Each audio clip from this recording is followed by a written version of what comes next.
I too struggle with the notion of an afterlife. Any of us who have stood at the grave of a loved one have had to ask the question, now what? The idea of this evening is to try to explore this question honestly, find answers, and ask more questions that are either comforting or disconcerting. So, let's begin. My first question, we decided to forego long opening statements. We're going to make this as conversational and respectful and fast-moving as possible. And my first question is going to go to Rabbi Wolpe. David, do you expect to go to heaven? Not tomorrow. That's the old joke about, the good news is that there's baseball in heaven. The bad news is you're pitching Thursday.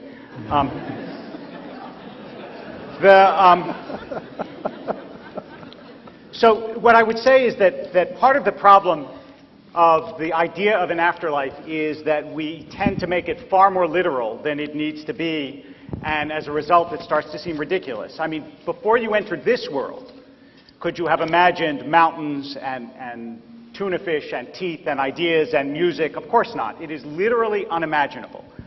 But we make of the idea of another world something that we can imagine and understand, and so we reduce it to nonsense. It's Mark Twain, in Letters from Earth, he said that people assume when they go to heaven they're going to lie on green fields and listen to harp music.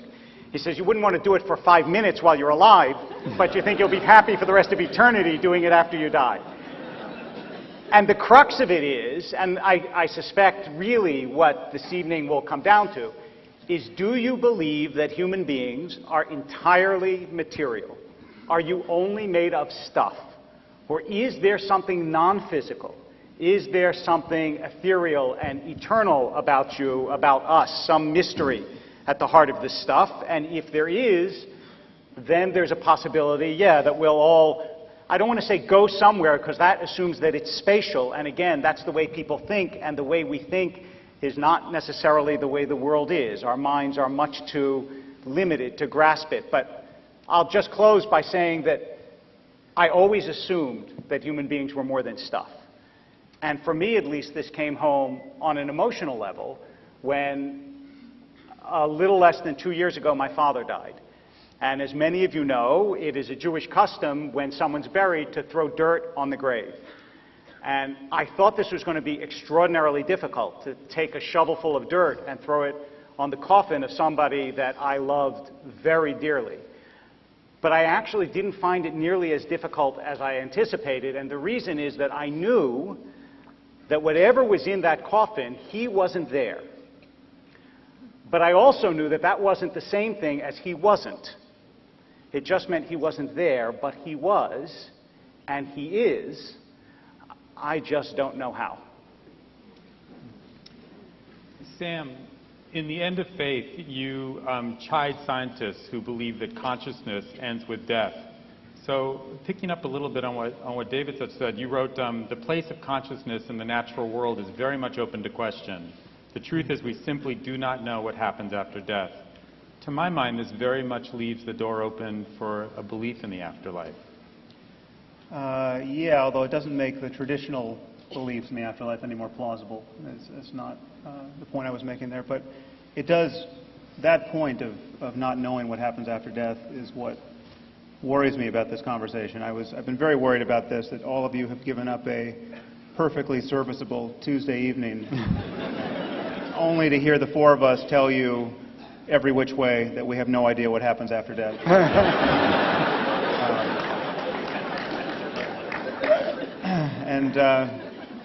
Well, I expressed the spirit of my wife, and she was actually able to put me at ease.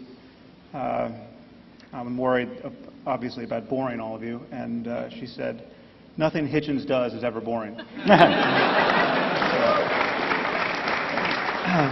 I have that going for me. Right. I think we should think about what this concept of the afterlife does.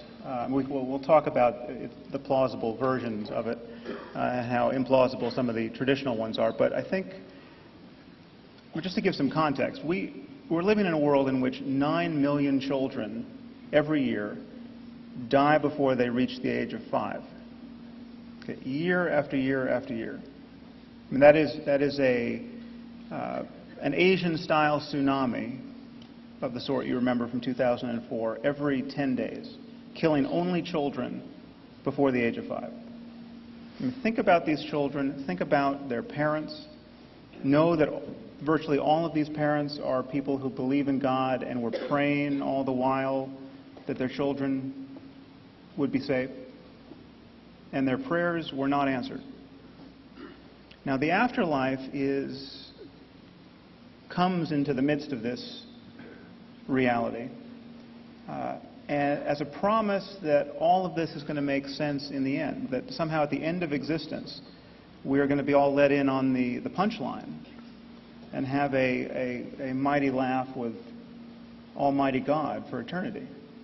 Now, there's no evidence of that, and I think, therefore, this concept of the afterlife really functions as a substitute for wisdom. It functions as a substitute for really absorbing our predicament, which is that everyone is going to die. There are circumstances that are just catastrophically unfair. Evil sometimes wins, and injustice sometimes wins. And the only justice we're going to find in the world is the justice we make. And I think we have an ethical responsibility to absorb this really down to the soles of our feet. And this notion of an afterlife, the happy talk about how it's all going to work out and it's all part of God's plan, is a way of shirking that responsibility. So that's where I am. Brad, 3 times a day as a religious Jew you would pray the Amidah, where you extol a God who resurrects the dead. It says that right in one of the most standard of Jewish prayers. When you say that, what are you saying? What do you believe you're saying? So I need to take a couple steps back and make this a running jump rather than a standing jump. Sure. As I understand it, rather than simply reducing someone's idea to a caricature, which is easy to do on all sides in this kind of a conversation, we live in an age in which there are different plausible ways of making sense and connecting the dots. One of them is a kind of reductionism in which everything can be explained by its smallest physical components. And once you've explained how inert matter operates, then you create more complex systems, but you've done all your explaining really at the very basic subatomic levels. And that's completely plausible, and you can tell the entire story that way in a reasonable way. I don't think it's the only way one can do it. One can also say that there are intimations all the way down of what others have called, and I think of as mindfulness. And that the mindfulness all the way down emerges at some point into consciousness, which emerges at some point beyond that into something even beyond the consciousness we're aware of. And we have abilities to access it, not necessarily by what we know. And here I have to say, having read the books of the authors here, I agreed with almost everything that everyone wrote. People claim knowledge where they can't possibly know. But what I think we can also claim is intuitions that go beyond what we know. Things like hope and trust and loyalty. We ground our lives in them. So there are people who use the afterlife as a way of evading their responsibility. But I know that I and Rabbi Wolpe have sat at the bedside of people who were able to connect with others because this belief inspired them to live each moment with dignity and connection. So for me, the prayer is literally false.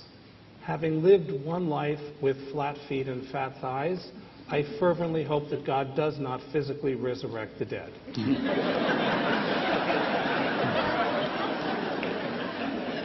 Although I will tell you, I'm one of the rabbis dancing in Gadi Levi's dance thing, so I expect to have buns of steel by the time you come back for that.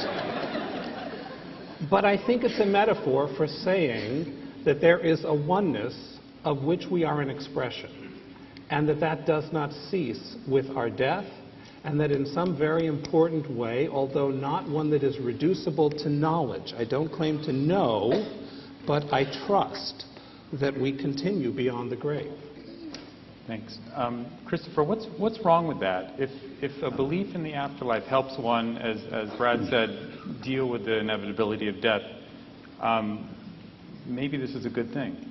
Well, then anything that made you feel better would be okay, which I'm sorry to say I think is a contemptible viewpoint.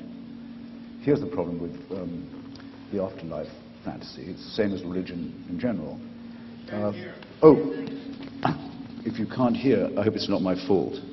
Let me just move the mic. Why don't you hold it? All right, how's that? Okay. Well, not to duck the opening question, give myself a chance to repeat my answer. That would mean that anything that made you feel good or better was fine, which I think is a contemptible position, I'm sorry to say. And it would be as good as drugs, for example. And I don't believe, and in fact Marx never said, that religion is just an opiate. But religion and the afterlife fantasy have these things in common. First, they're man-made. That's very important. They represent claims by humans to be able to interpret the divine and to give themselves power by doing so. We all admit we don't know. That's because we can't know. So the people who have to leave the island right away are those who say they do, who for centuries have tyrannized and still do millions of human beings by claiming to hold the keys of heaven and hell. Leading to my second point, religion is totalitarian in its practice and its theory. It claims to know things it can't know, and it claims to have powers it cannot have. It says if you make the right propitiations and the right donations, you may get paradise, and if you don't, you may get an eternity of pain. That includes, by the way, the souls of unbaptized children of the millions who Sam mentioned. Then there's, I'm afraid to say, but you also, as you'd expect from the man-made, the argument of fraud. St. Peter's in Rome was built on the sale of indulgences. That's to say, in return for cash, the promise of a remission of sin and of time in hell or purgatory. There are chantries, actually quite beautiful ones, still all over Europe, still working. Prayers being said for the repose and remission of souls. Pope Benedict, the most reactionary prelate for considerable time to lead the church, is trying to restore the idea of remission of sin in exchange for donations or other in-kind operations. This is, I'm sorry if it sounds unduly functionalist, but until we've dealt with these questions, we can't have a serious discussion. Now, there's also, I think, a real problem about anything that's eternal. I should probably close with this. It will happen to all of us that at some point you get tapped on the shoulder and told, not just that the party's over, but slightly worse, the party's going on, but you have to leave. and it's going on without you. That's the reflection, I think, that most upsets people about their demise. All right then, because it might make us feel better, let's pretend the opposite. Instead, you'll get tapped on the shoulder and told, great news, this party's going on forever, and you can't leave.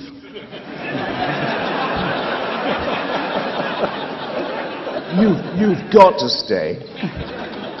The boss says so, and he also insists that you have a good time. I've read about David's father, and I had a bad time when my own father passed on, but the father proposed by monotheism is the father who doesn't die, who reassures his children, don't worry, I'll never leave you. You'll never see the end of me. You'll never get the chance to feel sorry. I'm always there. I'm the absolute ultimate in dictatorship, and in my courts there's no appeal. Do you really think that this would cheer up anyone of sentience or humanity or capable of feeling of irony? I submit it's out of the question.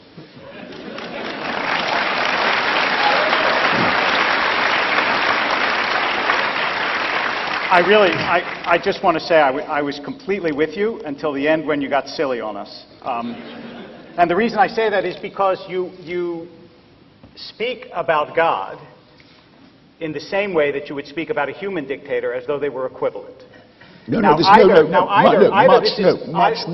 worse. Much worse. But it's only worse.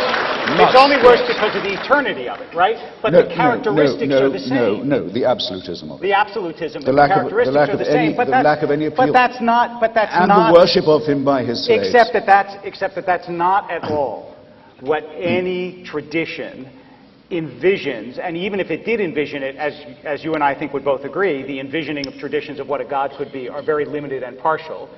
And so if you want to make it, yes, that it's North Korea forever, then I would say you're belittling the notion of what it means to have a god. You're belittling the notion of what it means to have eternity in, if not bliss, at least reasonable happiness. And it's true that you lose everything in this world, but also it's not at all the case, and you know that it's not the case, that the notion of the afterlife invariably leads to neglect of what is important in this world. Sometimes, in fact, it does the exact opposite.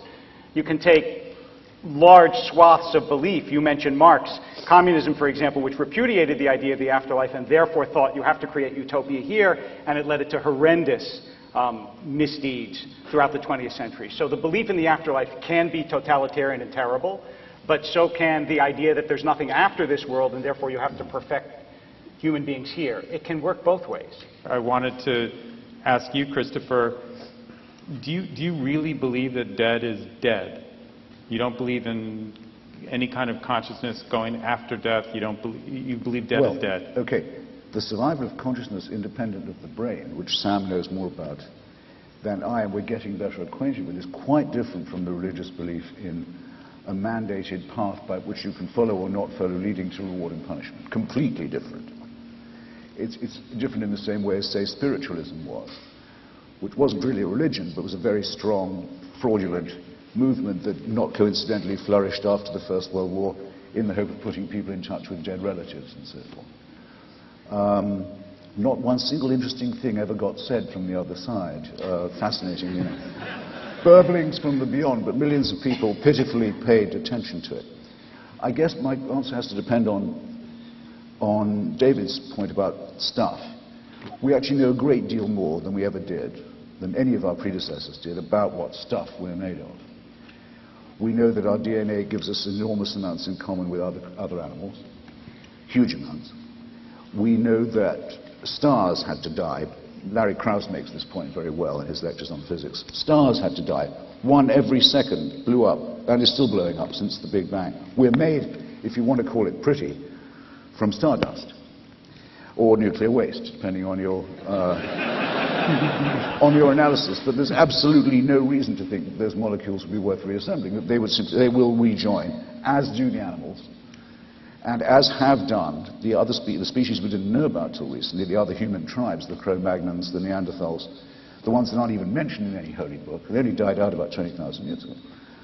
Who has heaven and hell for them? It's as likely for us as it is, I think, for any other dog, whale, or bacteria. Well, and no more than that.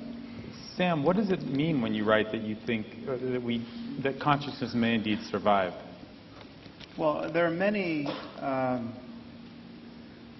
odd ways in which consciousness could survive, and you can make a philosophically respectable argument that consciousness could survive the death of the brain.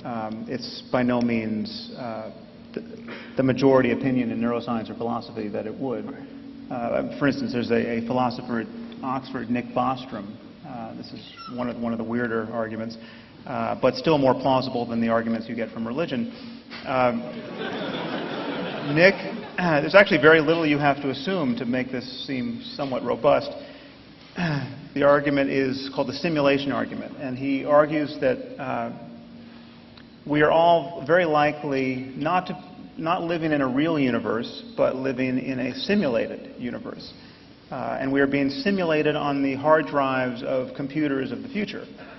Now he gets there with a few simple steps. You simply have to acknowledge that consciousness is at bottom the result of information processing at the level of the brain, and there's nothing magical about brains. It could be information processing in a computer of the future. Most scientists think that's true. They don't think there's anything magical about the wet stuff in our heads. And that consciousness is at some point going to be instantiated in computers. Then you simply have to grant that humans of the future will run simulations of the past in the way that we run simulations, Sims games, and then there's just one short move, that simulated universes, almost by definition, will outnumber real universes. And therefore, we are a lot more likely to be among the simulated ancestors than the real ancestors. Now, again, everyone acknowledges it seems a little crazy, but the assumptions that you take on board are not so weak. And I would add to this the somewhat disconcerting idea that if, in fact, we are running as a simulation on a computer of the future, this computer could have been built by Mormons or Scientologists who would want to simulate the truth of their religion. And therefore, all religions could be true in this simulated universe. And we could expect to see Jesus coming back on clouds of glory and moving to Missouri as the Mormons expect. So now all of that sounds completely crazy, but it is not as crazy as the version of the afterlife that is really on offer traditionally, which has been actually neatly sidestepped here because it entails the resurrection of the dead. Most people think that the afterlife religion is offering, Christianity, Judaism, and Islam, has something to do with the soul floating off the brain into a tunnel of light and into paradise. But that's actually not the canonical afterlife. The canonical afterlife is God has to do the humble work of reassembling us. And I don't want to take more than a lot of time here, but I think we should talk about just how implausible that vision is, because that actually is the vision of Judaism and Christianity and Islam. I just want to make one quick addendum. There's also, who I thought you were going to talk about, is Galen Strawson. I mean, another Oxford philosopher who says that consciousness is actually so impossible philosophically to figure out that it must be that it exists even in inanimate matter, even though it doesn't seem that way. So I don't think that but let's leave aside how difficult consciousness is to figure out without some sort of either strange hypothesis or spirit. Yes, it's true that much of Judaism talks about resurrection, much of it talks about afterlife, but there are there's a plurality of voices. And I mean, the Talmud says, for example, you assume that the sages are in paradise, but it is not so. In fact, paradise is in the sages. That's not the sort of voice that generally you hear when the literalist view of an afterlife is attacked. And for more on that, I turn to my colleague, Rabbi Brad Artson. I would actually love for us all to go out to coffee and leave them aside so that we could say things like, wow, that's really interesting, I haven't thought about that. And what do you do with this? Rather than the scoring of points. And so there's a lot of cleverness and there are a lot of quips. But at the end of it, what it sounds like we're saying is that religion is a monolith, and the worst of religion is compared to the best of science, which is fluid and evolving. And I'm halfway there with you. I think one of the greatnesses of science is its capacity to be self-reflective and its capacity to change convictions.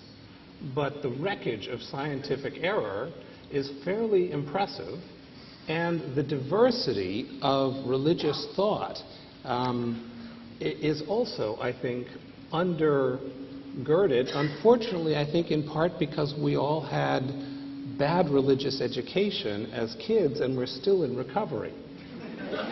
So, but Bradley, I want to accept your challenge, but what do you, I mean, is Maimonides the worst of religion? Maimonides came right out and said you have to believe in the resurrection as a literal yes, and truth. Maimonides also said that what I've written in my book is disguised so that people will, if they need literalism, latch onto it and miss what I'm trying to say. And he also said that we call the world to come because we don't experience it during this lifetime, but eternity exists at the present.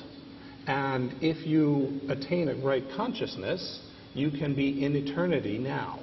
So the challenge is, we all come to it with our own different concrete needs, but religion is, I think, far more nuanced. And I guess the plea I would like to offer to you, because the parts of your books, both of you gentlemen, that I agreed with was everything you trashed religion for, it deserves to be trashed for. I have an autistic son, and if I believed in that bully in the sky, I would have to tell Dr. Wexler that I was leaving my employment. But I don't, and I don't think that my tradition, or the Buddhist tradition, or the richness of Hindu tradition, understood in a nuanced and ethical way, is any more problematic than science's capacity to learn from its mistakes and to move on.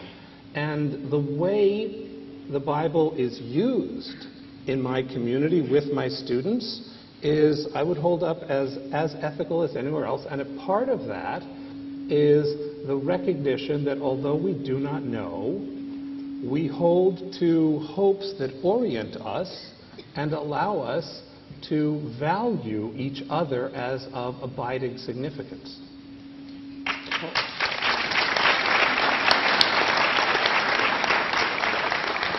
Which can be done by anyone who repudiates the supernatural. Look, I don't mind attacking religion at its best if you'd rather I do that. I mean, behind the idea of judgment, remember, which is part of the deal of the afterlife and the reward of heaven or hell, is some rough concept of justice, that there's an equalization of the odds against which we struggled when we were alive, that the tears are dried, and that the wrongdoing is punished. Very, very old wellspring of human aspiration. Why do the wicked prosper? I would really like to know. And why, as Hamlet says, so much contumely is heaped on the patient and the meek. Now, the reason why Sam's Oxonian friend disturbs us when he elaborates his theory is we don't like to think that we're just digitized by someone else's brain, that we're rats in some maze, someone else's maze. Nor, though, rather interestingly, do we like to think that everything that happens to us is random. We repudiate both ideas. They're both equally distressing. But the reason why I started with my totalitarian point is this. Take the case that I still can't get out of my mind. You remember reading about it, the woman in Austria who was kept in a cellar by her father for 30 years and raped every day and bore him children who he raped also. Picture how she must have prayed. How she must have wearied heaven with her prayers, and how accidental was her release that we even know about. You're told those tears will be dry, that'll be compensated. In other words, that has to mean her suffering was part of the plan. We let that happen. Yes, we did know. We do take responsibility. That was part of the design, but it'll be better later. I think that makes her suffering meaningless, and in fact rather obscene. We'll do that to her, but we'll make it up later on. Take another great Austrian, now deceased, born in Braunau on the Inn, and dead in May, I think, 1945. Yes, that was all part of the plan too, but believe me, we'll see to it that he's punished for it.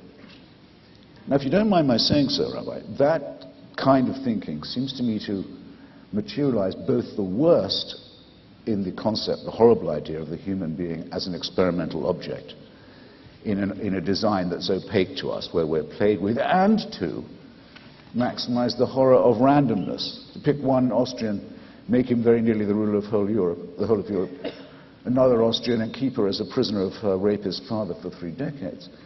And that's all part of the plan too. So it's maximizing chaos, and it's maximizing tyranny and deliberate cruelty. And that's why I think reason has to repudiate this whole means of thinking.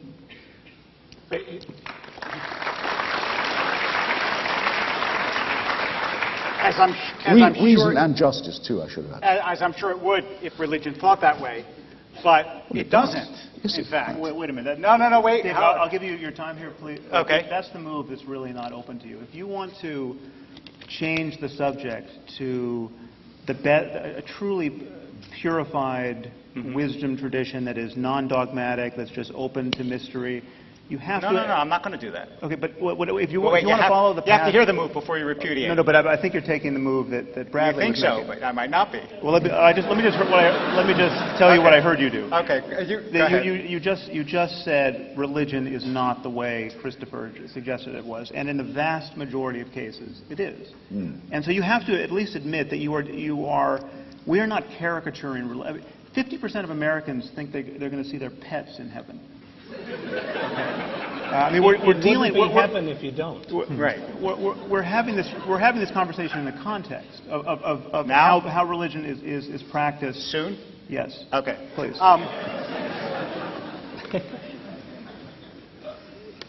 There are strains of religion that are deterministic and say that everything that happens in the world is a plan. There are. Calvinism, for example, does that. In Judaism, that's actually very rare. There are a couple of notable thinkers who say that, but almost no notable Jewish thinker believes that what happens here is preordained by God. And in fact, free will and the free will to do horrendous things is built into the system and is the prerequisite of the chance of human beings to both sin and also to do wonderful things. So when you say that God made this man do this, that's all part of the plan, and she's going to be rewarded in the afterlife for the horror that God inflicted on her here, I can, with all good conscience, say, look, I'm not going to speak for the pet envisioning Christians that you speak for. But I will speak certainly for my own tradition and say that that's not actually what Judaism believes. It's not what almost any major Jewish thinker says, and I wouldn't believe it if it did say that. So okay, that's a great cafeteria to be shopping at. Take your pick. What do you mean, take your pick? I just said that almost no major Jewish thinker says that, and if they did, I wouldn't agree with them. Both of you, confronted with Sam's perfectly clear attribution of the words of the Rambam, you said, well, it's as likely that paradise is in the sages as the sages are in paradise. I didn't say it, the Talmud did. Yes, all right, the Talmud says. And your colleague says, Maimonides writes in order to be misunderstood, and it's deliberately, which is, by the way, I quite agree with the Straussian reading of him that says that that is so. But this is a guide to the perplexed. What you're saying is he wants to intensify perplexity. Welcome to Judaism. Yes. He also, look, when you say, for example, you have this let me give you a little sample of how Rambam thinks. When it says, for example, in Isaiah that the lion will lay down with the lamb, right? And you know Woody Allen's line that the lion will lay down with the lamb, but one of them won't get much sleep. So, no, the lamb, actually. So Rambam says this is not to be understood literally. It means big nations and small nations will dwell together in amity, and you should not think that the order of nature will be overturned. Now, I didn't invent that. It's right there. I can show it. It's the end of Malachim. It's the end of the code of law. And he has a sophisticated understanding of religion. If you say to me, are there people with an unsophisticated understanding of religion? I have no doubt that there are. I even know a few. But you're not sitting with them on a stage. And I don't think it's actually, I don't understand my task to be to defend understandings of religion that I don't adhere to. So I'm happy to argue with you what I understand about religion, but obviously, if I thought mainstream Christianity was the way to understand religion, I'd be a mainstream Christian. Right. And I'm not. Well, I want to make 2 points in response.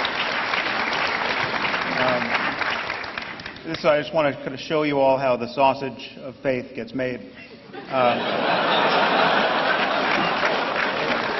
Or at least argued for. I see 2 problems with what you just did, and perhaps you're aware of them. One is that Maimonides actually said that this could not be understood allegorically or in any other way, but literally he came back 25 years later after he had been misunderstood in the Guide to the Perplexed and wrote, I think in his commentary to the Mishnah, that the resurrection is a literal truth, has to be believed in. There may be some caveats there in his theology, but he was talking about bodies being reanimated. The other issue is you made this sort of artful move to the free will loophole. You said people have free will. If a man wants to lock his daughter in a dungeon and have sex with her, God has allowed that because he's given us this rather diabolical freedom. That doesn't cover all of the other suffering for which only God can be responsible if he exists. The 9 million children I just talked about dying every year through cancers and violence and accidents and lack of access to clean water. And this is God's fault if God exists. I mean, either he can do nothing about this, or he doesn't care to. So either he's impotent or evil. I mean, this is the problem that you can't, that the free will doesn't get you out of. David and Brad, I wanted to pick up on that point in the context of this afterlife issue, which is, if you believe in a just God, how could you not believe in a world to come where the good receive benefits and the evil are punished? Look, the challenge here is everyone has great clarity in the God they don't believe in. And I don't believe in that God either. Right? So, Well, then what's God? But so how do you tell us how you understand gratuitous misfortune visited upon the innocent? Like being in a debate like this. Oh. My condolences.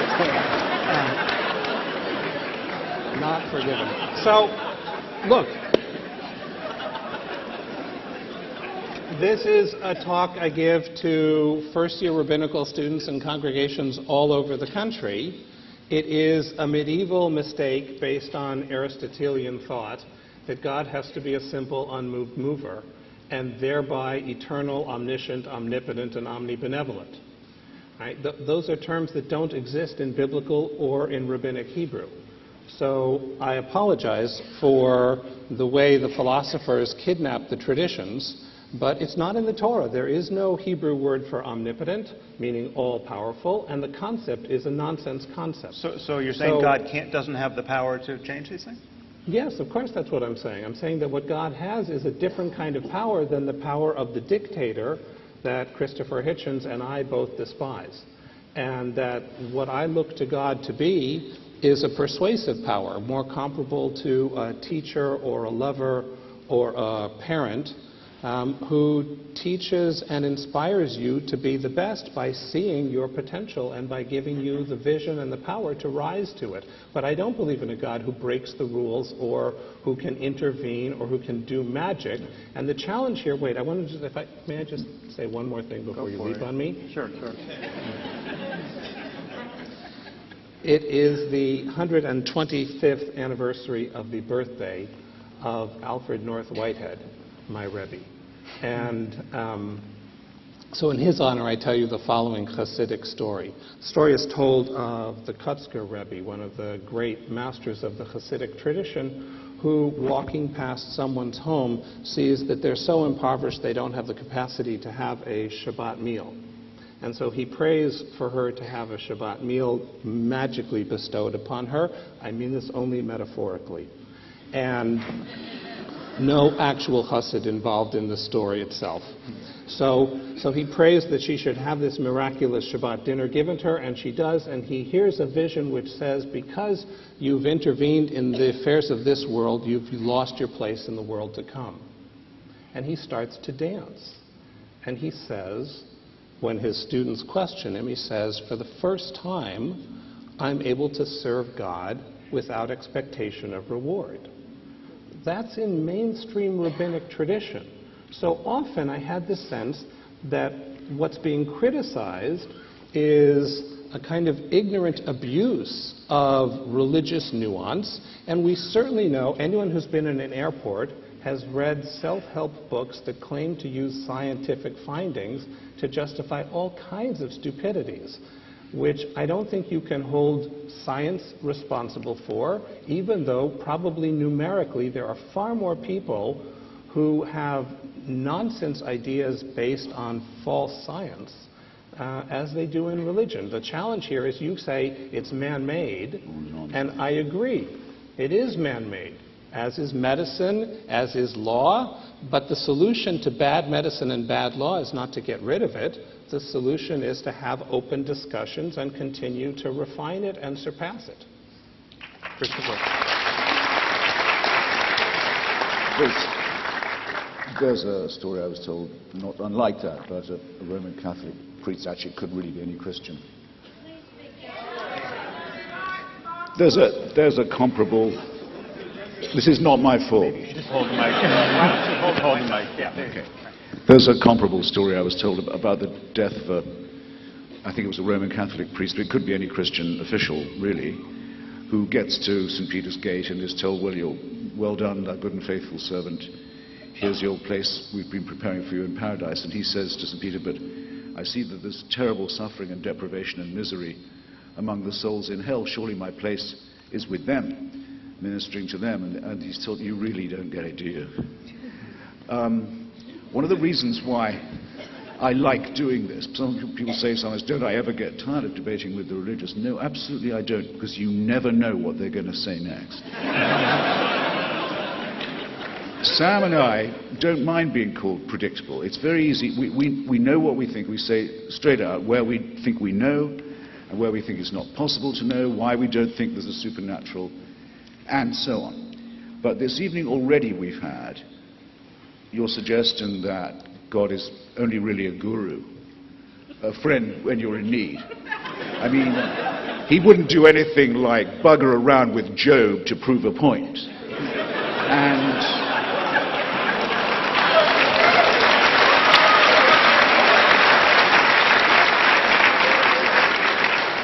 which, if I now tell you, well, that must mean that that book is not the Word of God, you'd say, well, whoever believed that ever was the Word of God? Let me just tell you something. For hundreds and thousands of years, this kind of discussion would have been in most places impossible to have, or Sam and I would have been having it at the risk of our lives. Religion now comes to us in this smiley face, ingratiating way, because it's had to give so much ground, and because we know so much more. But you've no right to forget the way it behaved when it was strong, and when it really did believe that it had God on its side. You know,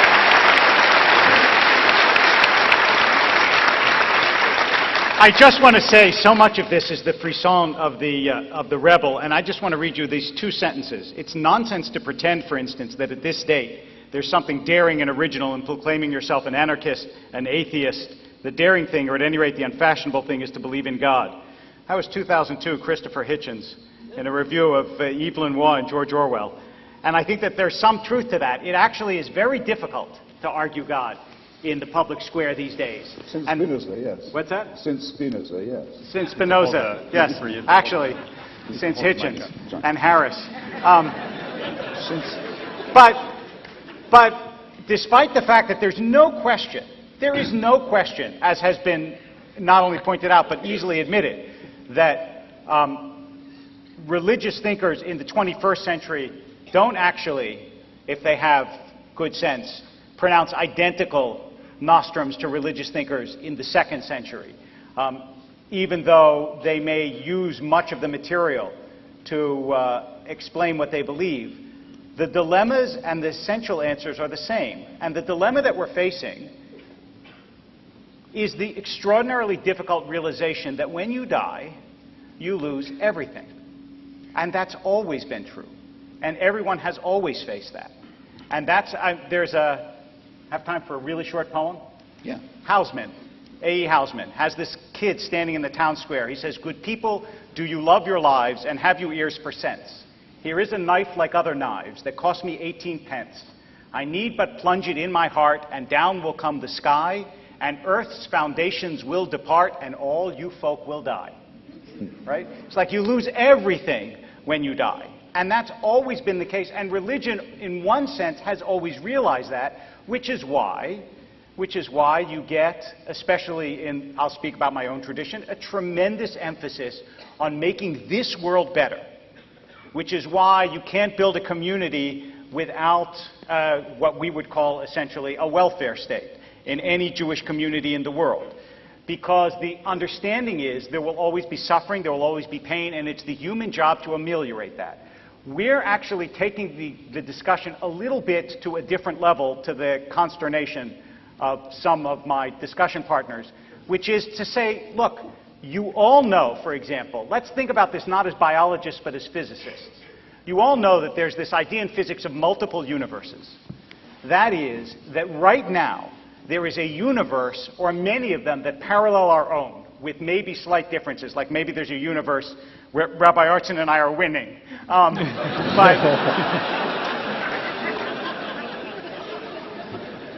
But other than that, there are these multiple universes. Now, in a world in which it is possible to assume that there are multiple universes that go on at the same time, is it not possible to believe that there are multiple lives for human beings that live in this universe.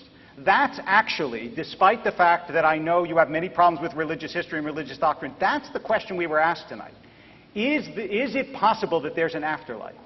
And both from a scientific point of view and from a religious point of view, our affirmation is that it is possible. It's not certain. We don't know what the afterlife is, but it is possible. And if you come out of this discussion opening your mind to the possibility that this world is not all, then we will have won. David, I want to push you on that, because this was actually my first question to you. What do you see that afterlife as? My answer. Jewish tradition talks about reincarnation. But, it talks about it does. Gilgul, But the Jewish tradition also is deliberately agnostic about the nature of it. So it offers you images. It offers you Gan Eden, the Garden of Eden, about which there's almost no description in the Bible. It says Yeshiva Shamala, that is, you get to study Talmud with God. As one of my Talmud teachers once said, for some people it's heaven, for some people it's hell. But the point is that you know, it's like what Chekhov said. Chekhov said that you only get multiple treatments for a disease when there's no cure for the disease, right? If there's a cure, you got one treatment. You only get multiple images of the afterlife if you don't know what the afterlife is. And at least in the Jewish tradition, no one was so foolish as to be dogmatic and say, this is what the afterlife looks like. I'll rest with what Nabokov has John Shade say in Pale Fire. He says, life is such a surprise, why should death be any less of one? No, it's very attractive as well as clever what David is trying to do. Saying that it's very attractive as well as very clever what David's trying to do. He's saying you could stop there. That the most saying that it's those of us who doubt the supernatural who have the failure of imagination. And good move.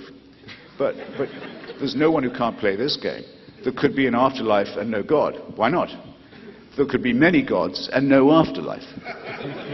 There could be a God with a sense of humor where good people went to hell and evil people and evil people carried on as in his initial creation, ruling the roost. I'm willing to imagine, as Princess Leia says in Star Wars. I can quote literature and scripture too.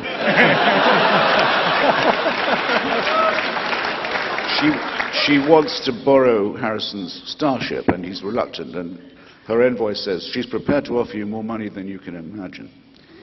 And he says, well, I can imagine quite a lot. I can imagine quite a lot too, but here's what we're meant to discuss, I think. Those who have claimed to know in advance the rules of reward and punishment, and the actual details of the afterlife, people who actually have and continue to rule the mental lives of millions of people, who have to explain away things like Sam's 9 million dead children by saying, well, what happens to their souls? St. Augustine has to come up with an answer. He says they go to limbo. At least if they're not baptized Catholic, that's where they go. So millions of people for hundreds of years thought that's where their children were. A terrible form of sadism and mental serfdom that the church is now considering dropping. But that limbo was really real to people when it was imagined for them by a sadistic North African pseudo-intellectual. So it's not a failure of imagination to say that this use of imagination is perverse. Neither Sam nor I have said it's impossible that there be a post-life existence. We've just said that it's not knowable, not that it's not known. So surely the default position must be that it's those who have ever said that resurrection or an afterlife is a dogma who have the explaining to do. For myself, I'm very open to that. I like surprises. Brad.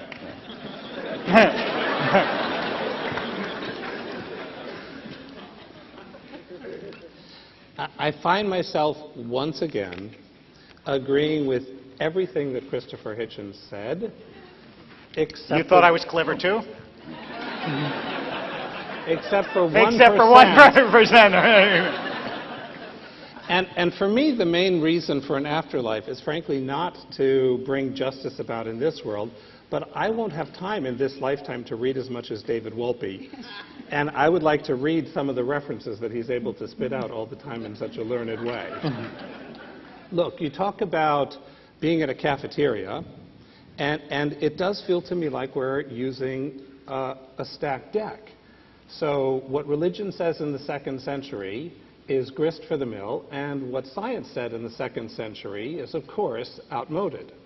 And so chronologically, there's this monolith called religion, and then science is only responsible for right now. But even right now, there are credible physicists who are teaching in universities who teach this theory of multiverse, and there are people like Sean Carroll at Cal Poly who say that's not science. You can't prove it, you can't disprove it, so that's nonsense masquerading as science. You can't prove or disprove dark matter or dark energy, but it does make the theory work, right? You can't get quantum gravity to fit with relativity, but they work in their own. So the challenge here is it's a violation, I think, of accuracy to claim that what science does is only affirm what is verifiable or falsifiable. Much of science does that, and it's a very important corrective tool, as I believe it is in most religion today, which is you make a claim, you put it out there, you argue about it, you debate it. But it's not as though these are in opposite camps. So the last thing I want to just state a dissent from is I don't believe that it's that religion lost because science won, because many of the people who have given us the Enlightenment and science were themselves motivated by a desire to read God's text, which is the world. So is there a lot of nonsense that is proposed in the name of religion? For sure. Is it egregious? Absolutely. Every criticism you've made, I think, is despicable and accurate and dead on. But that doesn't taint religion as a whole any more than the notion that you can measure people's craniums and look at their racial feature and then put up a hierarchy of human mattering, which was tenured at Harvard University within the past century, discredits science as a whole. There is every human enterprise that is capable of egregious mistake and of brilliant insight. The last thing I want to say, really the last thing for now, is if you insist on reading Shakespeare literally, then he also would be a dunce, but you would have missed his greatness. And some of the greatest literature in the world, billions of people have thought, were religious literature. I find very inspiring much of religious literature, and I find deeply offensive much of religious literature. But it's literature made by people to make sense of the world and to chart lives of meaning and of value. I think that's good. Does this bloody work? And at least it obscures my face if it doesn't project my voice. I'd like to be the first to rush to the common ground that's just been offered us, which consists of a very large and quite long admission that religion is man-made, which is our point to begin with. Thank you. I wanted to veer a little bit back towards the afterlife, or forward to the afterlife, and say, we talked a little bit about that we don't know what happens, and there could be this sense of consciousness existing out of our bodies. Isn't religion, all these concepts of an afterlife, can't we just talk of it in terms of metaphor and kind of agree that religion is the best metaphor, or has provided some metaphors for what the rest of us call an afterlife? Is that what it amounts to? I think there's some confusion here. I think there's a real asymmetry between science and religion that shouldn't go unobserved. And there's an effort on the part of David and Bradley to not own the very clear propositional claims that have been made by every religion for millennia. Claims about the way the universe is structured. Very explicit claims about what's going to happen in the future, about what happened in the past, about what happens after death. And these claims are incompatible. So, for instance, if Buddhism is true, Buddhism purports to be true. Buddhism has a doctrine of karma and rebirth. You can be reborn as an animal. You can be reborn in various realms. If Buddhism is true, Judaism, Christianity, and Islam are absolutely false in their core claims. I mean, these are not pictures that can be squared logically. And every religion is in the business of making these claims about the afterlife and about all manner of other things. And the crucial difference between religion and science is that every religion is beholden to its literature and doesn't think, for the most part, apart from the fringe of kind of liberal intelligentsia, for the most part, people don't think it's man-made. They don't think that these are just books. If everyone read the Bible like Shakespeare, Hitch and I would be doing something entirely unrecognizable right now. I mean, there would be no problem. And so the problem we're articulating is everyone has this idea that they have knowledge about the afterlife, the end of days, the virgin birth of certain people, etc. And these are claims to truth, and they are profoundly anti-scientific because you can't edit the books. You can't edit the Quran. You can't edit the Bible. You can't acknowledge freely within the context of the faith that there are just mountains of life-destroying nonsense in these books, and that's a problem.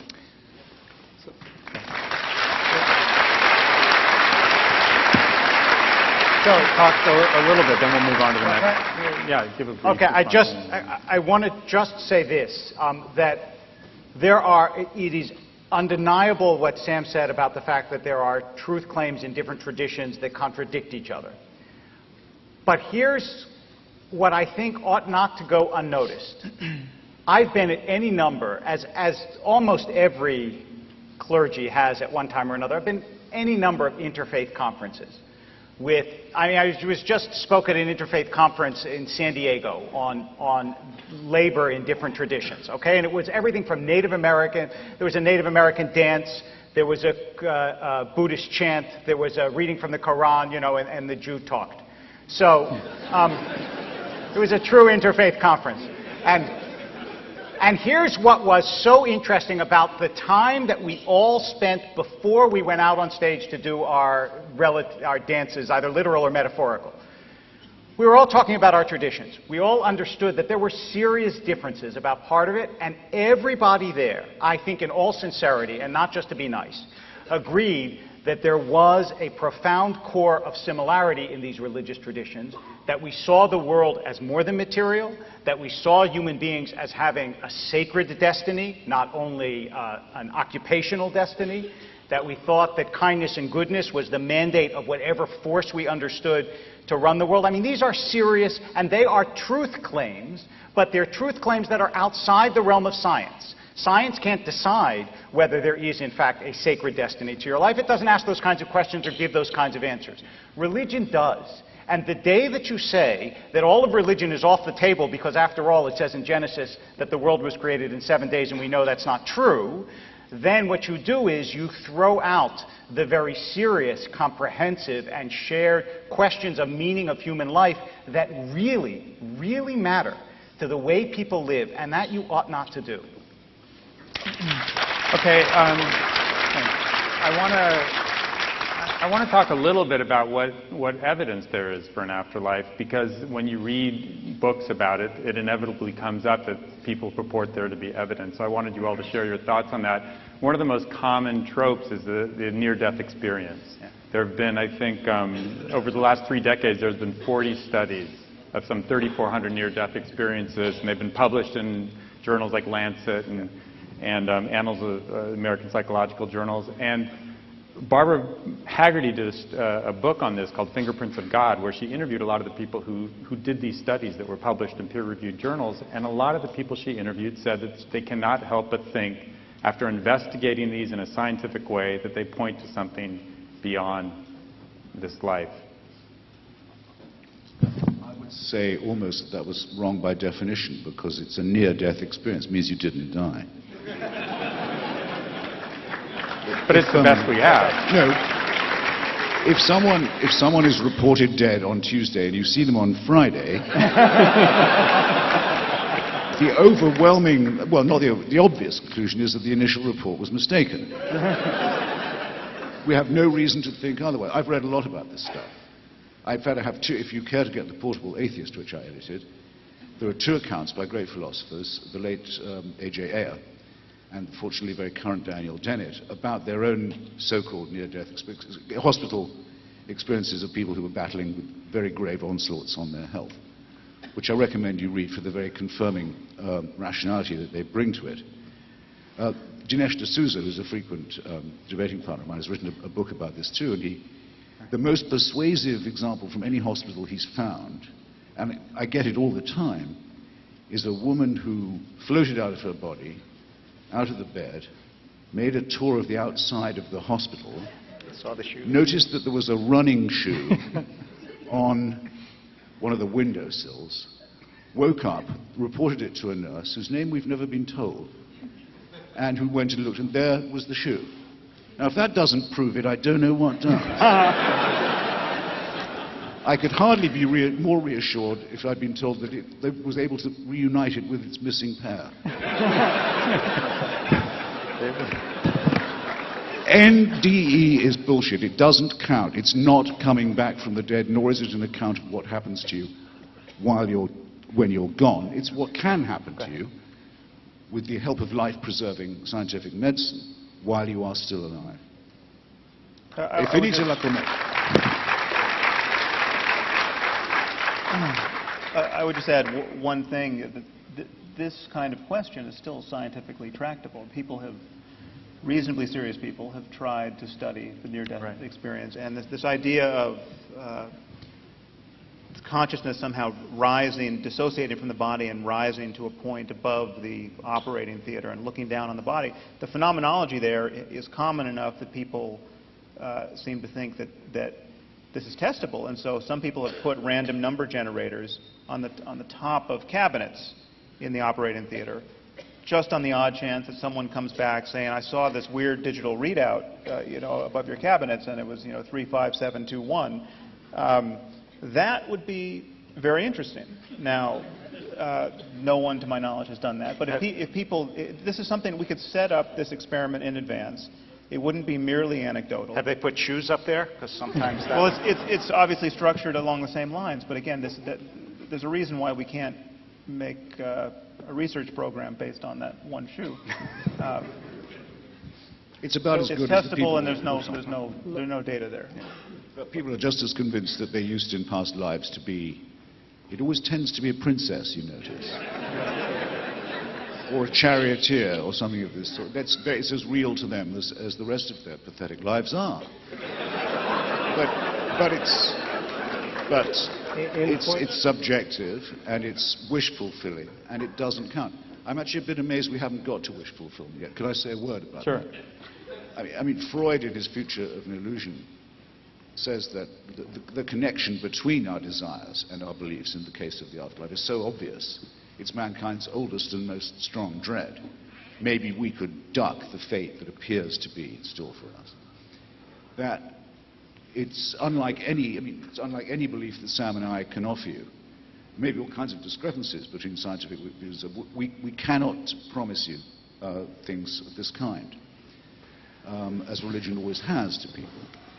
It doesn't make us morally superior, but it does mean, and we're not particularly happy with what we propose, which is overwhelmingly likely that annihilation and extinction await us. It's just that the overwhelming weight of evidence seems that way.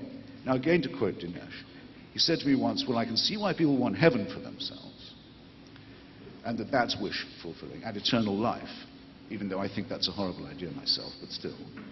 But why do they want hell? Why would a wish fulfiller invent the inferno? Well, I think that's pretty obvious. It's for other people to go to. Very old rhyme among English Calvinists was, we are the pure and chosen few, and all the rest are damned. There's room enough in hell for you. We don't want heaven crowned.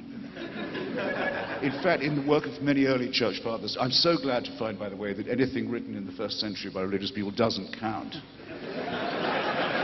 And I wish that more ministers of religion would make that concession.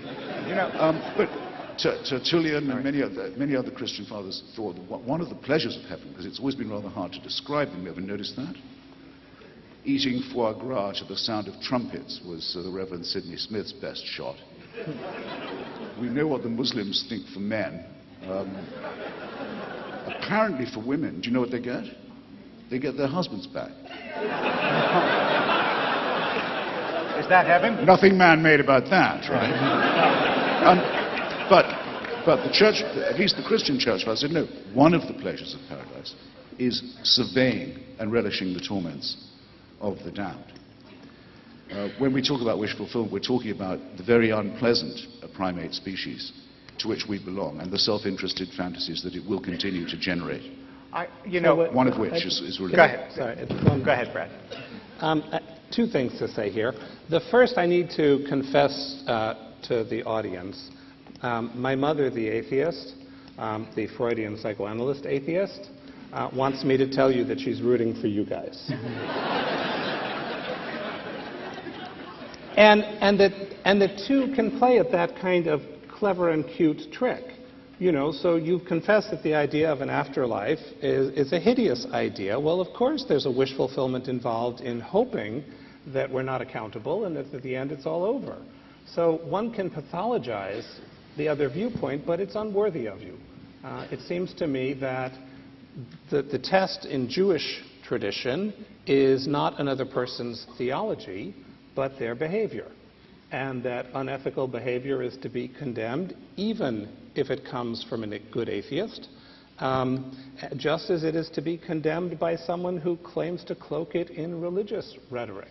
So here's the last religious thing I want to say. At the very core of traditional Judaism is the notion of bechirah, of choice, which means no miracle is so unambiguous that it can't be explained away as secular, and no miracle is so overwhelming that you have to accept it. So you have a perfect example of that. We have this data that suggests that the mind has a far greater range than we have previously admitted that it has. My autistic son is capable of hearing through walls. He'll listen in school to 2 classrooms down, and accurately, we've report what that teacher was saying when his teacher was too boring to listen to. Don't we all wish our brains could do that? And so the expanse of the mind is far beyond what we have described it as being capable of being. So one can look at this data and say, this looks to me like intimations that we do in some key and important way have consciousness that is mediated through our minds but is not limited to our brains. And then it's equally plausible to say, until you're dead, you have no business talking about it. It does feel to me that the irrelevant aspect of this, and the Freudian in me looks at the animus here and says that's what needs to be accounted for, is that for many of us, hope in an afterlife grounds us and gives us direction. And the notion that my grandmother and I are not eternally separate is a source of great and abiding comfort to me. Do you believe you'll see her? If by see you want me to walk into something literal Well, you just again, said you're not eternally separate. I don't know what you mean. I'm using a metaphor because I think we are packets of energy. Look, I get that from physics as well. We are packets of energy, and I don't think those packets of energy are necessarily limited to our body. And the last thing I have to say, just to clear my reputation here, at no point did I say that first century literature was irrelevant. What I said is it's not meant to be taken literally. I want to piggyback on what Brad said. That's not what it said. We've gone around this several times. Almost every time that Christopher and I have debated, which is now several times, I've made this same point, but obviously to no effect. So either the point is not good or the point is not good. But I want to make it anyway. Listen, when someone explains their own beliefs by reason and explains your belief by psychology, you actually don't have to listen to them. Because this is what happens to religious people all the time. I'm an atheist because I'm strong and rational and thoughtful. You're about wish fulfillment. And therefore, religious people are by definition weaker, less sophisticated. We understand, you shouldn't be religious, but I understand you need it. There are people who believe in the afterlife who are weak and fearful, and people who believe in the afterlife who are courageous and strong. There are atheists who are weak and fearful. There are atheists who are courageous and strong. It is an unworthy argument to say that someone believes in something because of wish fulfillment as opposed to someone believes in something because it makes sense or it doesn't make sense. That's not the way you ought to argue about religion or anything else. David, Bradley just said that his belief in an afterlife is predicated on the effect this belief has in his life. It gives him hope. He finds it immensely consoling. Is that why you believe in the afterlife? I'm just curious. No, but it is one of the benefits of it. Okay, Right. so it has a consequence, but that doesn't mean that that's what... Look, I find it enormously consoling and wonderful to think that my daughter loves me. But I don't believe it because I find it enormously consoling. I believe it because she does. Okay. She's a You teenager. do, right? Okay, just a little empirical verification there. I mean, there's a false assumption about science operating here. Science is not in principle committed to the idea that there's no afterlife or that the mind is identical to the brain, Right. or that materialism is true. Science is completely open to whatever in fact is true. And if it's true that the consciousness is being run like software on the brain and can, by virtue of ectoplasm or something else we don't understand, can be dissociated from the brain at death, that would be part of our growing scientific understanding of the world if we could discover it. Now, and there are ways we could in fact discover that if it were true. The problem is there are very good reasons to think it's not true. And we know this from now 150 years of neurology, where you damage areas of the brain and faculties are lost. And they're clearly, it's not that everyone with brain damage has their soul perfectly intact, they just can't get the words out. Everything about your mind can be damaged by damaging the brain. You can cease to recognize faces, you can cease to know the names of animals, but you still know the names of tools. I mean, the fragmentation in the way in which our mind is parcellated at the level of the brain is not at all intuitive, and there's a lot known about it. And what we're being asked to consider is that you damage one part of the brain and the mind, something about the mind and subjectivity is lost. You damage another and yet more is lost. And yet if you damage the whole thing at death, we can rise off the brain with all our faculties intact, recognizing grandma and speaking English. Now,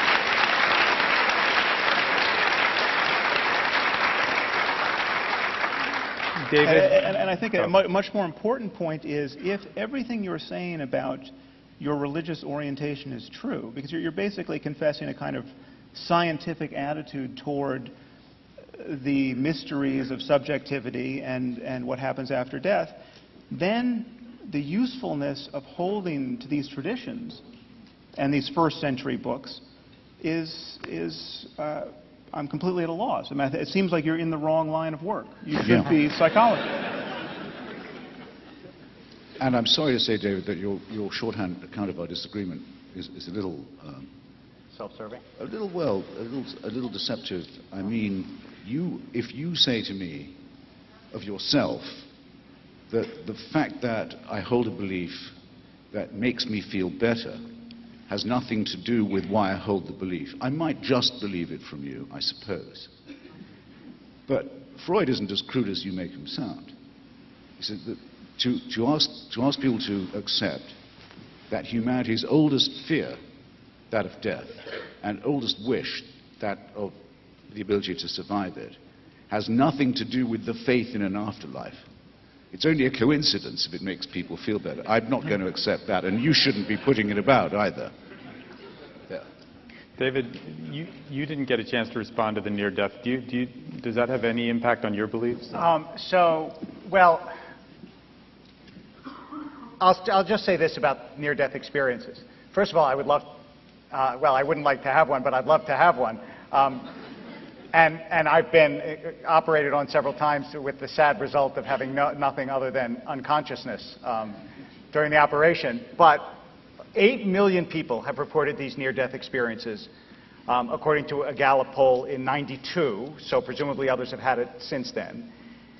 The sort of William James' pragmatic test of whether an experience is real is that, in fact, many of them report that they no longer fear death, that their lives have radically changed as a result of it. And the only thing I would say is, do I say that this is proof that there's an afterlife? My answer is no, but. And here's the but. There's this philosopher named Jackson, I think Fred Jackson, who proposed the following experiment. Dennett's commented on it. I don't know if either of you have, but I'd be curious to know what you think. He said, look, let's say you had a brilliant scientist in a room with a black and white television in a black and white room, and the only thing she ever saw was black and white. And she became the world's expert. Her name is Mary in his experiment. She became the world's expert on the physiology of vision. She knew everything about vision, about the neuroscience of vision, about the way the retina works and so on. She knew as much as it is possible to be known. Now, he said, imagine that you turn on the television and it's in color. Has she learned something? In other words, is there something you learn from experience that is not reducible to intellection? And my sense is yes. She would have learned something if all of a sudden she saw colors that she could not have known if she was an expert in the neuroscience of color. Someone who has a near-death experience is saying to us, I actually learned something from the experience that you can't reduce to this is some kind of trick that we don't understand yet that your brain did.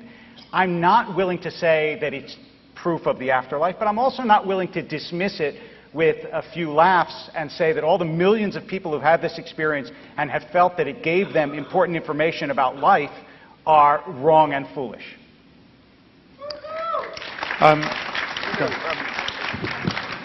How does the 8 billion stack up against the people who've been inseminated by UFOs or their pilots? Well,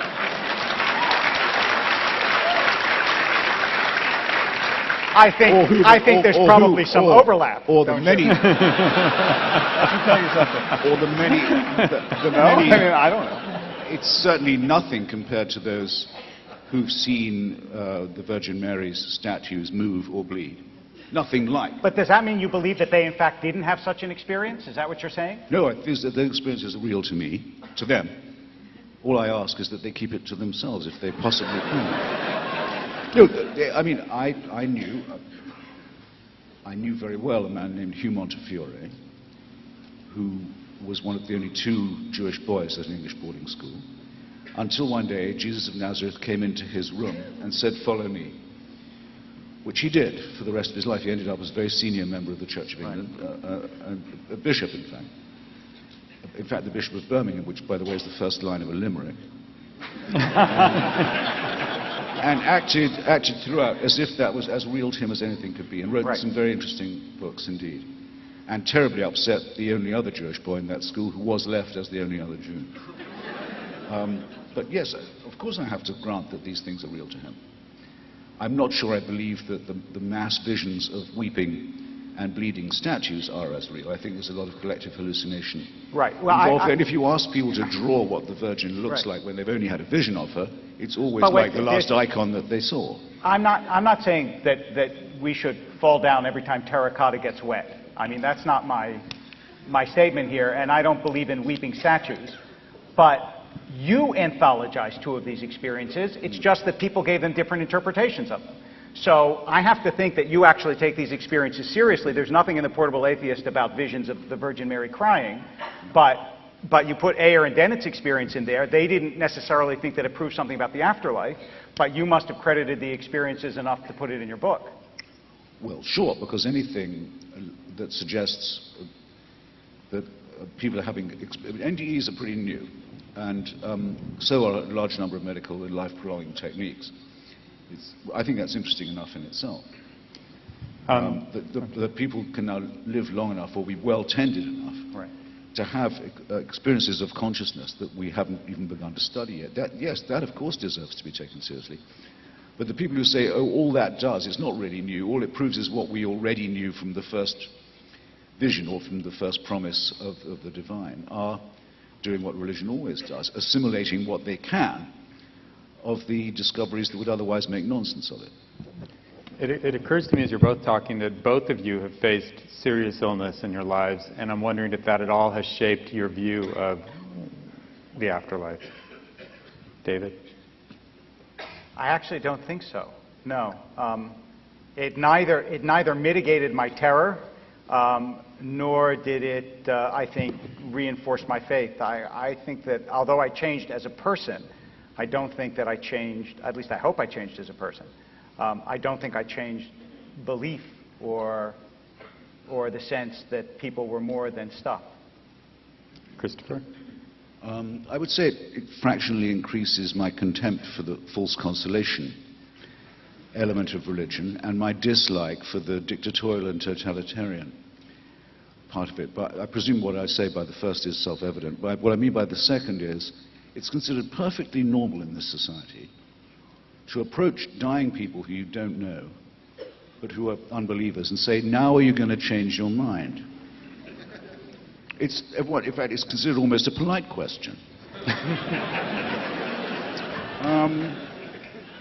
And as you know, there's a long history of fraud about this. People claim that Darwin had a deathbed recantation. They'd made up lies about Thomas Paine. It goes on all the time. It's a very nasty little history, but there's also a horrible undertone of blackmail to it. People write and say, look, you've got about one chance left now. Aren't you going to take it? I'm writing to you as a friend. They've even tried it on me when I've been very ill and I haven't had quite the vinegar I'd like to have had in a hospital bed. I don't mind, I can take it. But I think there are a lot of people older than myself, iller than myself, perhaps at the risk of seeming conceited, less educated than myself, to whom that's a horrible experience. It's very depressing and alarming to be spoken to in that way. I mean, if Sam and I were to form a core of people to go around religious hospitals, which is what happens in reverse, and say to people who are lying in pain, say, did you say you were Catholic? Yes. Well, look, you may only have a few days left, but you don't have to live them as a serf, you know. Just recognize that that was all bullshit, that the priests have been cheating you.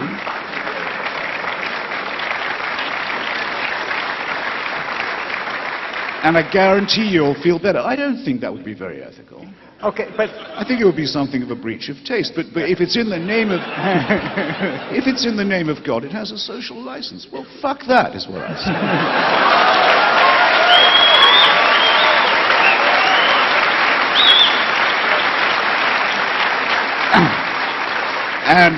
And will say, if it's my last breath. Thank you. Fred. When I was 12, I had what the doctor incorrectly labeled as a terminal inoperable cancer. And the first procedure by which they discovered that was as humiliating a medical procedure as a 12-and-a-half-year-old boy could possibly go through. And raised in a good atheist home, and I don't mean that with any irony, I mean a good atheist home, I had this vision with my eyes of Moses and the children of Israel going through the split sea. Being that I was a good atheist, that passed. It turns out that the terminal sentence was a bit of an exaggeration. So I recovered. The disease came back twice. I've survived it thus far, although I'm a rabbi, so there is some long-term consequence that's debilitating. Right.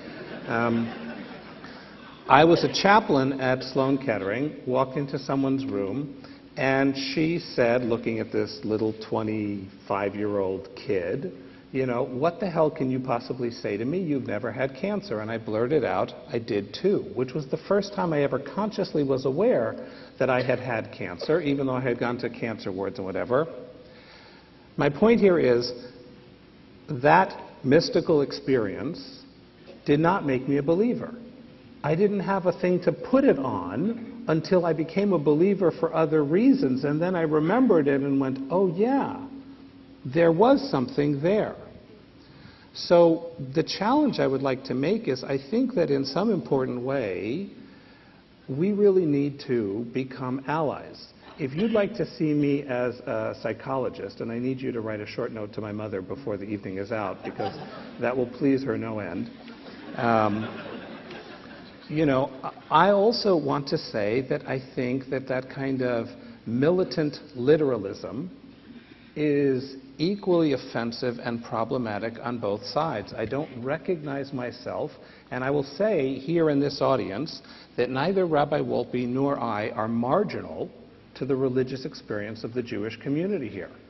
So that may be both good news and bad news for you. It means you actually have what I think of as secular religious people who are your allies in everything except for the finish line, and that may hurt book sales. Well, it's to some degree an artifact of Judaism. This is not a problem that Christopher and I run into with evangelicals and Muslims. I mean, it is conceivable to be a Jew and be and a serious Jew, someone who takes their Judaism very seriously, and be even less religious than you are, and to say you don't believe in God, and that is just a frank contradiction within Christianity and Islam at the moment, it was a frank contradiction certainly at some point in Judaism, and certainly Maimonides seemed to think it was. I think we can concede, however, that that belief in the afterlife, or at least a profession of belief in the afterlife, gives you something to say in the most difficult moments in life to others who are losing someone or who have lost someone. It gives you something to say that an atheist doesn't have, which, if believed by the one who has just lost their child, for instance, is really consoling. I mean, there is nothing better in terms of consolation than to believe that the child you just lost is now someplace perfect and you will be reunited. Sam, what would you say? I mean, put yourself on the spot. If somebody in that moment asked you, I'm about to die, what's going to happen to me? What would you tell them? Well, I mean, I think actually this issue of the one who dies is less. Our fear of death, at least as far as I can tell from a sample of one, is not of our own death. And we all go to sleep every night and just disappear. We lose everything. I mean, deep sleep for almost everyone is synonymous with oblivion. I mean, you lose your sensory experience, you forget your life. If you never woke up, you wouldn't notice it. And many people have noticed this, perhaps most famously the Roman poet Lucretius. If death is synonymous with non-existence, there really is nothing to fear, and slipping into it may feel just as satisfying as slipping into sleep. I mean, there's just that's not what we're worried about. We're worried about the process of dying, perhaps, I mean, the process of being ill and in pain, and we're really worried about losing the people we love while we're alive, and having nothing to think that's consoling in the midst of that bereavement. I'm really glad to have the chance to disagree with you. Right. The problem is quite other. I mean, half my sex life has been lived when I was unconscious.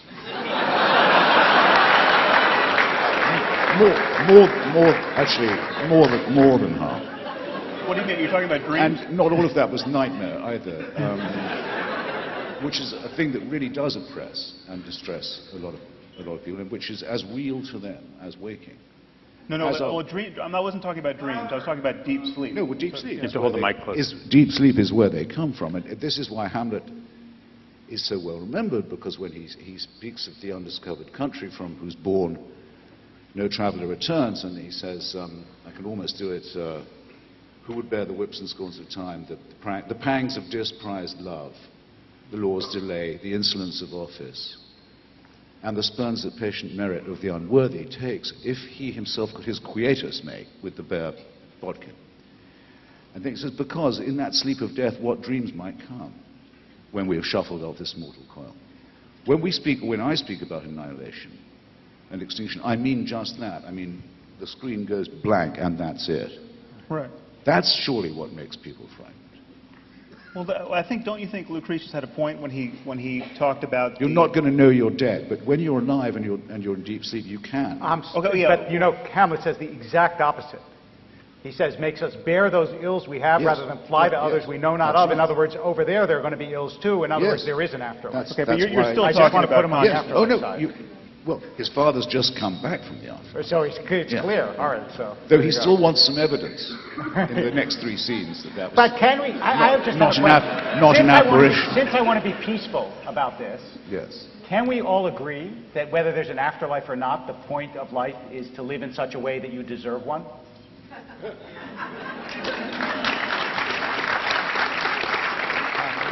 Well, that would be true if there was no God.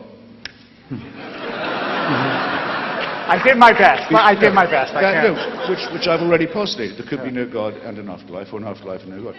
If there is a dictator who distributes reward and punishment, then you can never be sure if you're doing a right action or an action born out of fear, Okay. or the hope of reward. So no, it's an incitement in a way to immorality, certainly to servility, which is not a moral position to be occupying. No. I think we're talking slightly at cross purposes here. I'm talking about unconsciousness, just the absolute cessation of any kind of experience. If the prototypical atheist is right, and you just get a dial tone at death, that is what people claim to fear. But not, as Lucretius pointed out, that is analogous to the time before your birth. You'll no more suffer the eternity after your death than you'll suffer the time before your birth. And there was a time where we're sitting was populated entirely by, I think, Chumash Indians. None of us were here. Okay, now what was that like? Not for the Chumash, for us. It didn't bother me. I was a princess. I was a princess centurion.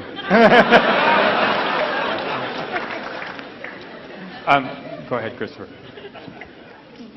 On this question of your rabbinical authority, I'd also like to concede, because I would say that someone who says there's no afterlife has said they're not a Christian or a Muslim. And I have found it harder to make that sort of blanket remark about Judaism, even with Rambam's stipulation. It's not an optional thing. It's one of the things it's a mandatory belief. And even with your concession that when you were directly asked, do you expect to see your grandmother again, and you did what very few Jews will do and say, well, she's only metaphorical. I was once asked by the Spertus Institute in Chicago, which is the Jewish university, to give a talk on the question, do Jews have a gene for atheism? And I speculated, but the majority of you seem to be yes. I mean, Jews do not make the mistake of saying the Messiah has already come, the crass mistake of saying that. Rambam himself says he will come, but he may tarry. No other religion does this. What's the name for a heretic in Hebrew? Epicurean. They teach people all the pitfalls of Greek philosophy and Hellenism, inviting them to discover the joys of sane.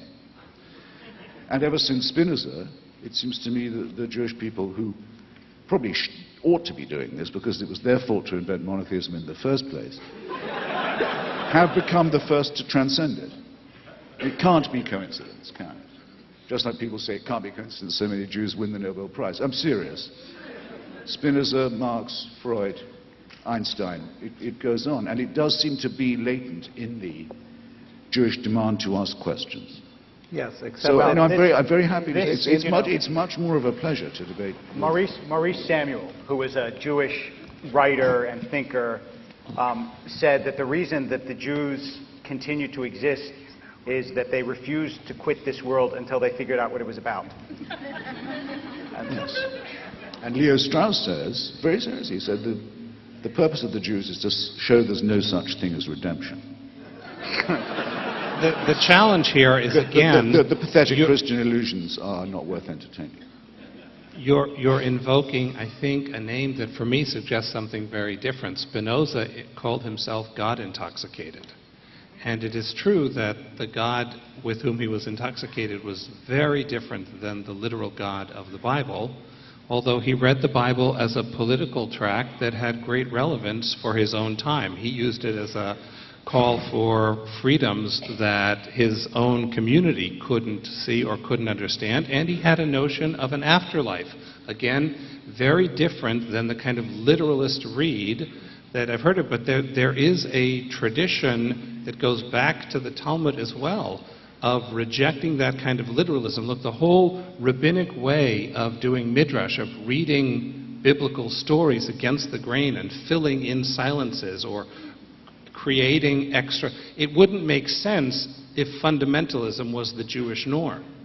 And I also want to here stand up for the Buddhist traditions, which also talk about an afterlife, but in ways that some Western monotheists would find profoundly disconcerting. But there's a much broader notion, and I think it gets back to what Rabbi Wolpe said, that the notion that there is a meaning which we are capable of discovering, and that it's larger than, although embedded in our cultures, and that we have the capacity to live our lives in harmony with that. Look, for me, that comes in part out of evolution. Our brains have been 14 billion years in the development. Why would we not also trust the intuitions that we live in a universe that's moving towards greater complexity and greater relationship and greater connection? Thanks. It's basically Facebook is what we're talking about here. So. Is there an afterlife on Facebook? Right. We have to wrap up, but I actually just had one small question, which is, Christopher, how are you feeling? Oh, well, thank you. Thank you for asking. Well, I'm dying, but so are you.